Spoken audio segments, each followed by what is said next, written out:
Dear children, today I will explain you past tense. प्यारे बच्चों, आज मैं आपको past tense समझाऊंगी. प्रेजेंट टेंस की तरह ही पास्ट टेंस के भी 3 फॉर्म्स होती है. सिंपल पास्ट और past indefinite, past continuous, past perfect और परफेक्ट. पास्ट परफेक्ट और पास्ट कंटिन्यूस से मिलकर बनता है पास्ट परफेक्ट कंटिन्यूस, जो कि 4th फॉर्म होती है पास्ट टेंस की.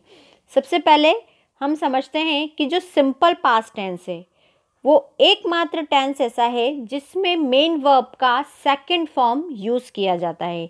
फॉर एग्जाम्पल, आई रोट, मैंने लिखा. ये जो रोट है ये राइट जो मेन वर्ब होती है WRITE, राइट यानी लिखना, उसका सेकंड फॉर्म है. तो सिर्फ और सिर्फ सिंपल पास्ट या पास्ट इनडेफिनिट टेंस जो होता है उसमें मेन वर्ब का सेकंड फॉर्म यूज़ किया जाता है. और जब इस टेंस के जो सेंटेंसेस बनाए जाते हैं, पॉजिटिव सेंटेंस में हेल्पिंग वर्ब यूज़ नहीं होती है. और जब हम निगेटिव या इंटेरोगेटिव सेंटेंसेस बनाते हैं सिंपल पास्ट टेंस के, तो उसमें हेल्पिंग वर्ब डिड का यूज़ किया जाता है. और जब हेल्पिंग वर्ब डिड को यूज़ किया जाता है सेंटेंस में, तो मेन वर्ब का फर्स्ट फॉर्म आ जाता है सेंटेंस में. ये बात आप सभी ध्यान रखिएगा. कंटिन्यूस में एज इट इज़ जैसा प्रेजेंट कंटिन्यूस में था वैसा ही है. मेन वर्ब का फर्स्ट फॉर्म में आईएनजी लगता है, लेकिन हेल्पिंग वर्ब पास्ट कंटिन्यूस में चेंज हो जाती है. वो हो जाती है वॉज या वर. सिंगुलर सब्जेक्ट होगा तो हेल्पिंग वर्ब वॉज का यूज़ किया जाता है, और यदि सब्जेक्ट प्लूरल है तो हेल्पिंग वर्ब वर का यूज़ किया जाता है. पास्ट परफेक्ट टेंस में जैसे प्रेजेंट परफेक्ट में हमने हैज़ और हैव हेल्पिंग वर्ब का यूज़ किया था और मेन वर्ब की थर्ड फॉर्म यूज़ की जाती है, इसी तरह पास्ट परफेक्ट में भी मेन वर्ब का थर्ड फॉर्म ही यूज़ होता है, लेकिन हेल्पिंग वर्ब इसकी चेंज है. इसमें हेल्पिंग वर्ब हैड का यूज़ किया जाता है. सब्जेक्ट सिंगुलर हो या प्लूरल, हेल्पिंग वर्ब हैड ही यूज़ होती है. और पास्ट परफेक्ट कंटिन्यूस में जैसा कि परफेक्ट की हेल्पिंग वर्ब ली जाएगी और कंटिन्यूस का मेन वर्ब लिया जाता है, इसी तरह पास्ट परफेक्ट कंटिन्यूस में भी परफेक्ट की हेल्पिंग वर्ब ली जाती है और उसके साथ एक वर्ड और ऐड कर दिया जाता है, दैट इज BEEN, बीन. तो had been helping verb use होती है और मेन वर्ब कंटिन्यूस की ली जाती है, मतलब मेन वर्ब का फर्स्ट फॉर्म प्लस ING. इस तरह से इसका ये स्ट्रक्चर है. अब मैं आपको सिंपल पास्ट टेंस से एक्सप्लेन करना शुरू करती हूँ. Simple past tense, it is used to indicate an action completed in the past. Simple past tense का यूज़ कहाँ किया जाता है? जब किया जाता है किसको दर्शाने में? जो एक्शंस पास्ट में हो गई हैं उन्हें दर्शाने के लिए सिंपल पास्ट टेंस का यूज़ किया जाता है. For example, I started from house, मैंने घर से शुरू किया. आई टुक अ बस, मैंने एक बस ली. आई रीच्ड माई स्कूल, मैं मेरे स्कूल या मैं अपने स्कूल पहुंचा. ये जो सारी एक्शंस है ये पास्ट में कंप्लीट हो गई हैं. और कहाँ पास्ट सिंपल पास्ट टेंस का यूज़ किया जाता है? To indicate a past habit with adverbs like always, never, often etcetera. और ऐसी पास्ट हैबिट्स, भूतकाल की ऐसी आदतें जो कि जिनको कि एडवर्ब के साथ यूज़ किया जाता है, वहाँ पर भी हम उनको इंडिकेट करने में भी सिंपल पास्ट टेंस का यूज़ कर सकते हैं. For example, he always help the poor, उसने हमेशा गरीबों की मदद की. तो ये क्या है? पास्ट हैबिट है जिसको कि एडवर्ब के साथ, ऑलवेज एडवर्ब के साथ इसको इंडिकेट किया गया है. Suman's mother never allowed Suman to play on the road, Suman की माँ ने सुमन को सड़क पर खेलने के लिए कभी भी सहमति नहीं दी या कभी भी अलाउ नहीं किया. And next example is, Meeta often came to see her ailing sister. Ailing का मीनिंग होता है बीमार, हिंदी में इसका मतलब होता है बीमार. मीता अक्सर उसकी बीमार बहन को देखने आई. तो इस तरह से जो पास्ट हैबिट्स होती हैं उनको भी इंडिकेट करने में सिंपल पास्ट टेंस का यूज़ किया जाता है. Next tense is past continuous tense. It is used to describe an action that was continuing. इसका यूज़ एक्शन, ऐसी एक्शन को करने में किया जाता है जो कि चल रही थी, कंटिन्यू हो रही थी पास्ट में। अब उसके कुछ पॉइंट्स है, कब कब हो रही थी। A, at a point of time, एक मुख्य निश्चित बिंदु पर, समय के निश्चित बिंदु पर। Over a period of time, एक निर्धारित समय के लिए।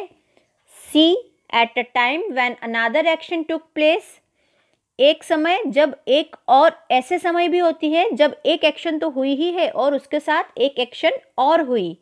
और last D, eight a time when another action was taking place, और ऐसे समय जब एक और कार्य शुरू हो रहा था। एक एक्शन तो हो ही रही थी और उसके साथ एक और एक्शन कंटिन्यू हो रही थी। जब दो एक्शंस एक साथ हो रही होती है तो डी वाला पॉइंट जो है उसको डिस्क्राइब किया जाता है। वन बाय वन एग्जाम्पल के थ्रू हम फिर से समझते हैं। At a point of time, समय के बिंदु पर, किस तरह से। At 9 o'clock I was watching TV, 9 बजे मैं टीवी देख रही थी या मैं टीवी देख रहा था। 9 बजे, at a point of time.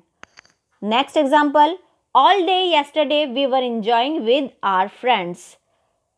All day yesterday यानी कल पूरा दिन हमने हमारे दोस्तों के साथ मज़ा कर रहे थे। हम हमारे दोस्तों के साथ मज़ा कर रहे थे या हम हमारे दोस्तों के साथ इंजॉय कर रहे थे। ऑल डे येस्टरडे यानी कि एक निर्धारित समय के लिए। Over a period of time, एक पूरे टाइम पीरियड में यानी कल के पूरे दिन में। Next example, when I was crossing the road a cycle hit me. Eight a time when another action took place, एक एक्शन तो हो ही रही थी। When I was crossing the road, जब मैं सड़क पार कर रहा था। अ साइकिल हिट मी, एक साइकिल ने मुझे टक्कर मारी, यानी एक एक्शन तो हो ही रही थी और उसके साथ एक एक्शन और हुई। And last, at a time when another action was taking place, ऐसे समय जब एक और एक्शन हो रही थी। While the teacher was teaching some students were talking, जब अध्यापक पढ़ा रहा था या जब शिक्षक पढ़ा रहा था। सम स्टूडेंट्स वर टॉकिंग, कुछ विद्यार्थी बातें कर रहे थे। दोनों एक्शंस हो रही थी कंटिन्यू। तो इस तरह के जो सेंटेंसेस होते हैं उसमें पास्ट कंटिन्यूअस टेंस का यूज किया जाता है। नेक्स्ट टेंस जो है past perfect tense. It is use to indicate out of two past actions, इसका यूज ऐसे एक्शंस को इंडिकेट करने में होता है जो कि टू पास्ट एक्शंस यानी भूतकाल में होने वाली दो क्रियाओं को दर्शाने में इसका यूज किया जाता है।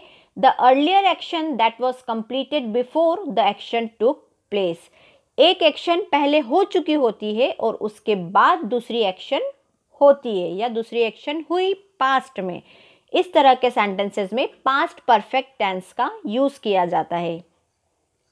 For example, I reached the station after the train had left, मैं स्टेशन पहुंचा या मैं स्टेशन पहुंची कब, ट्रेन के चले जाने के बाद, यानी एक एक्शन कंप्लीट हो चुकी थी उसके बाद दूसरी एक्शन हुई, या एक काम पूरा हो चुका था उसके बाद दूसरा काम हुआ। Next, the store had burned before the fire brigade came, fire brigade के आने से पहले स्टोर जल चुका था। मतलब इसमें भी वही बात है कि एक एक्शन हो चुकी थी उसके बाद दूसरी एक्शन हुई। Next example, the thieves had escaped by the time the police came, police आए जब तक चोर भाग चुके थे। एक एक्शन कंप्लीट हो चुका था उसके बाद दूसरा एक्शन हुआ पास्ट में ही।